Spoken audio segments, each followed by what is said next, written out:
Salut à toutes et à tous, c'est Tom Lafranchi pour la chaîne YouTube et Facebook Pourquoi je crois.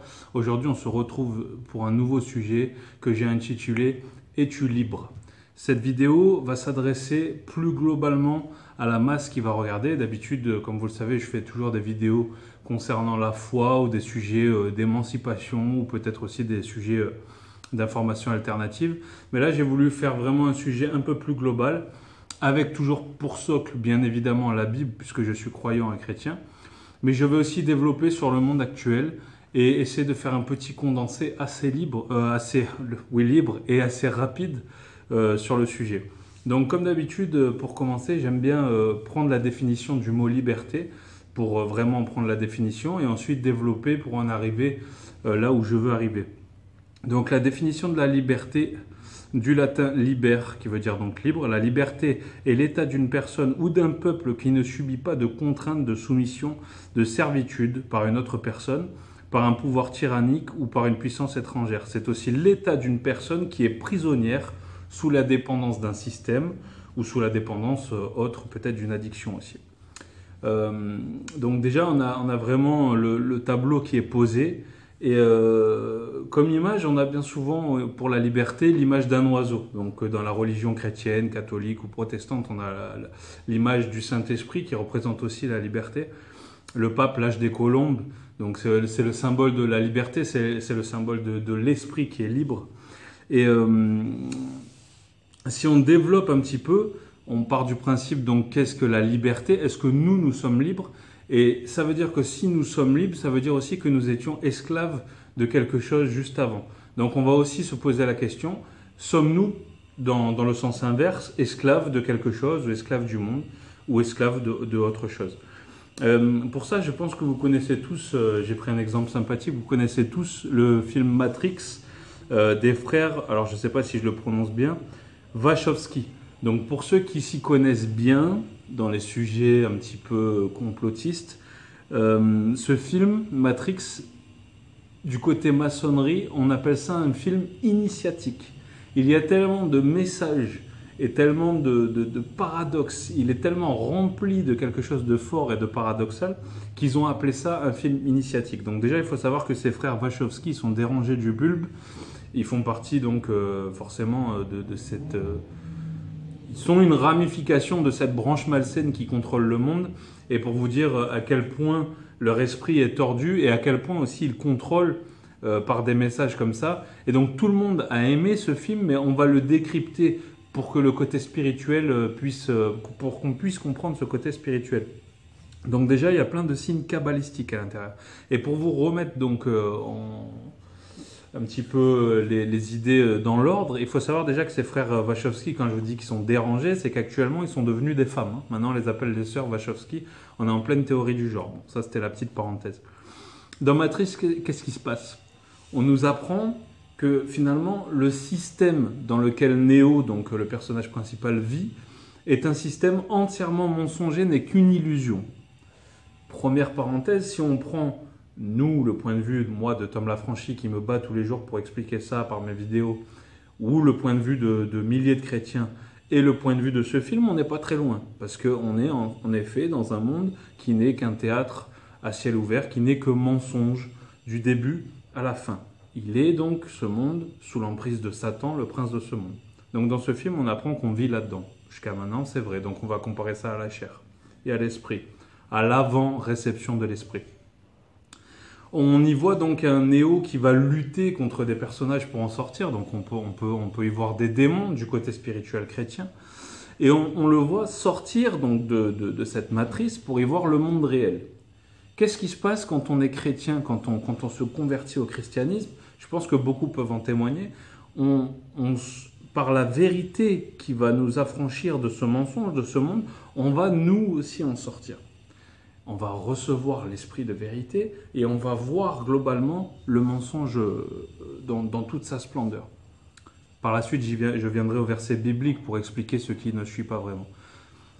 J'aime toujours faire un paradoxe, c'est qu'une fois qu'on a reçu la lumière de la vérité, une fois qu'on a reçu la vérité dans toute sa splendeur, on va re-rentrer à notre tour dans la matrice pour aller libérer les autres. C'est un petit peu ce qui se passe dans Matrix et dans ce film. Donc Neo, c'est ce qu'il fait, il reçoit la lumière, il sort, il reçoit la vérité.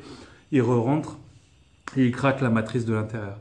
Qu'est-ce que font finalement les chrétiens qui se battent pour aller évangéliser, pour parler de la parole de Dieu? C'est un petit peu ce qu'ils font. Ils sont dans le monde, ils en sortent par la vérité, ils en re-rentrent, ils craquent et ils donnent de la lumière un petit peu à tous les autres pour qu'ils re-rentrent.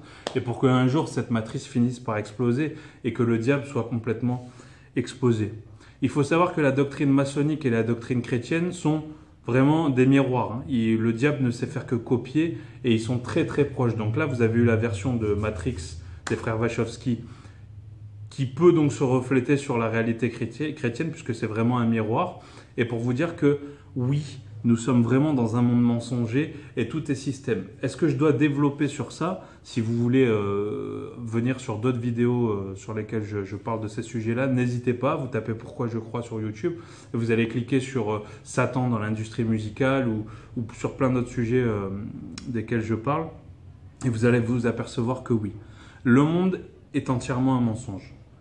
De nos politiques qui sont la plupart du temps, qui font partie, donc qui nous donnent une vision bien binaire d'eux, qu'on voit, voilà, on voit le personnage en costume qui représente un parti politique. Ce qu'on voit pas, c'est tout ce qu'il y a dessous. Les fondations sont pourries. La plupart du temps, ils font des business avec d'autres personnes, que ce soit en banque ou en lobby ou aussi en secte maçonnique ou autre. Donc en fait, on nous montre que la devanture, mais l'arrière est complètement pourri.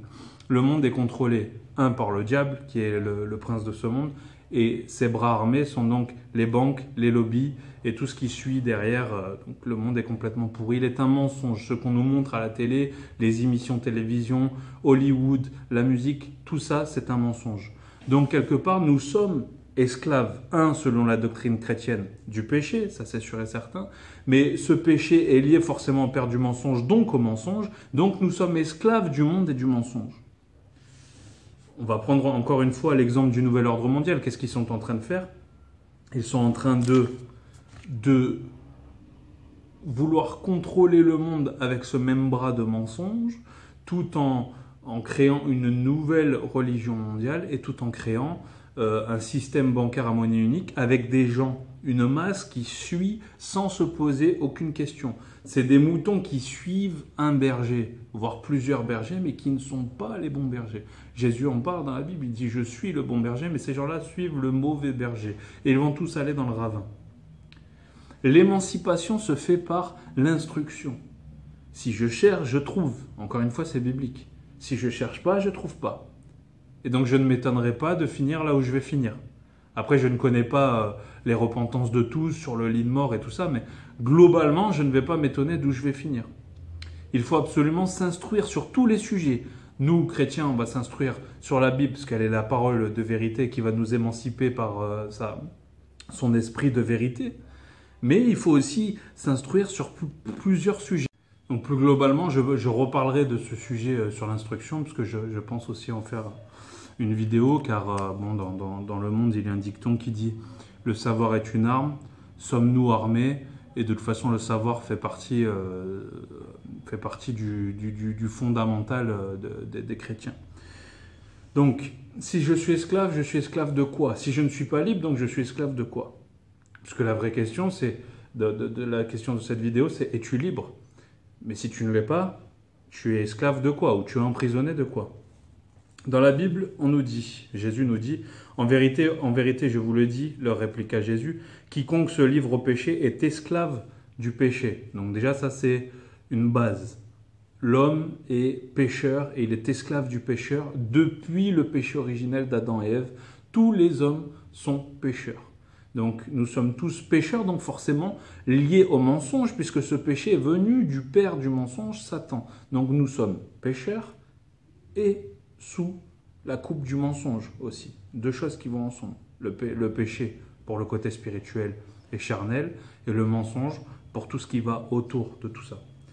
Rendant grâce au Père qui nous a délivrés du pouvoir des ténèbres et nous a transportés dans le royaume du Fils de son amour, en qui nous avons la rédemption et le pardon des péchés. Esclaves des péchés, donc ce que j'avais écrit, esclaves du péché de Adam et Ève par la loi, et par conséquent aussi esclaves du monde et du diable qui l'en contrôle. Donc le but de cette vidéo, c'est de nous en faire arriver à la libération. Comment on se libère? Deux choses. Pour ceux qui sont un peu moins spirituels, on va commencer par l'instruction. L'instruction va émanciper de ce système. L'instruction va libérer déjà de ce système, puisque de l'éducation nationale à l'histoire officielle, tout est mensonge. Je ne suis pas seul à le dire, vous pouvez trouver des tonnes de références, des tonnes de gens qui en parlent.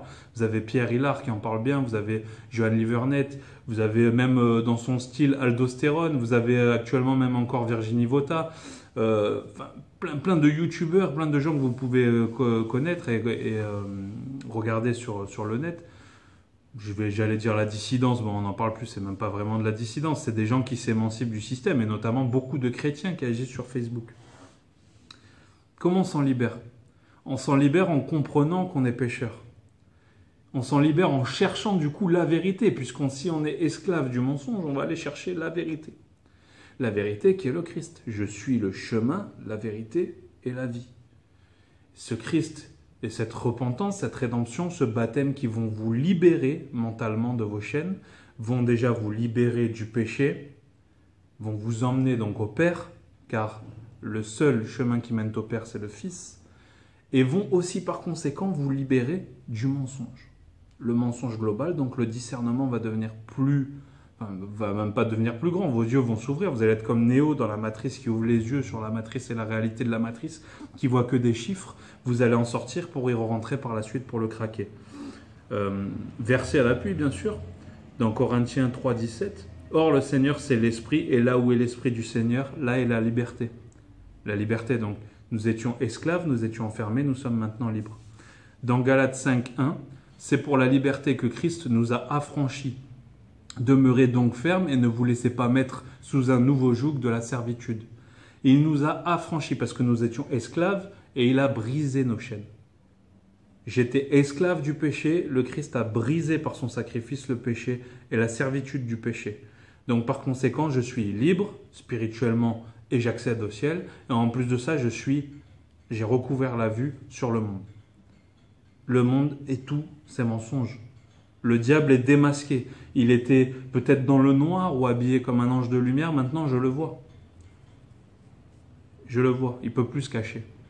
Donc, je le vois et vous le voyez, vous êtes nombreux à le voir. Dans Romains 8.2, en effet, la loi de l'esprit de vie en Jésus-Christ m'a affranchi de la loi du péché et de la mort. Je suis libéré du péché, je suis libre spirituellement, libre de tout mensonge, donc par conséquent de toute religion et de toute éducation par le système. Donc si je dois faire un résumé, es-tu libre? Donc la question, est-ce que je suis libre, oui ou non? Bon, si tu es libre, oui, tant mieux. Et quelque part, ça veut dire que tu as rencontré Christ et que tu as foncé vers la liberté. Si tu n'es pas libre, ça veut dire que tu étais esclave. Esclave de quoi? Enfermé par quoi? Enfermé donc par le péché, par le mensonge qui va avec le péché, par le système qui va avec le mensonge et le péché. Si tu viens à Christ, tu vas être libéré. Donc tu vas être libre spirituellement, tu vas accéder au ciel, tu vas te repentir, tu vas être libéré du mensonge et du système, et tu vas recouvrir la vue, tu vas voir, et tu vas être libre. Voilà une petite synthèse sur la liberté, mon point de vue encore une fois.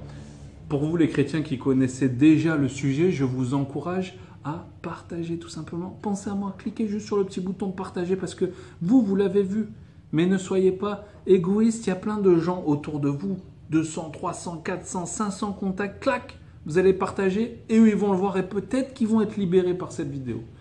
Parce que cette vidéo, avant de la faire évidemment, j'ai prié pour que je sois inspiré, qu'elle soit sanctifiée. Donc pensez à cliquer pour que ça aille vers eux. Voilà. Vous connaîtrez la liberté, la vérité, et la vérité vous affranchira. D'où mon nom Tom l'affranchi, parce que je suis affranchi du péché, du système, et je remercie Dieu et je lui rends gloire. Je vous souhaite à tous de connaître la même chose et d'être libérés très bientôt. Donc à la question « Es-tu libre ?» mets-moi un petit commentaire en bas et commençons les débats. À bientôt les amis.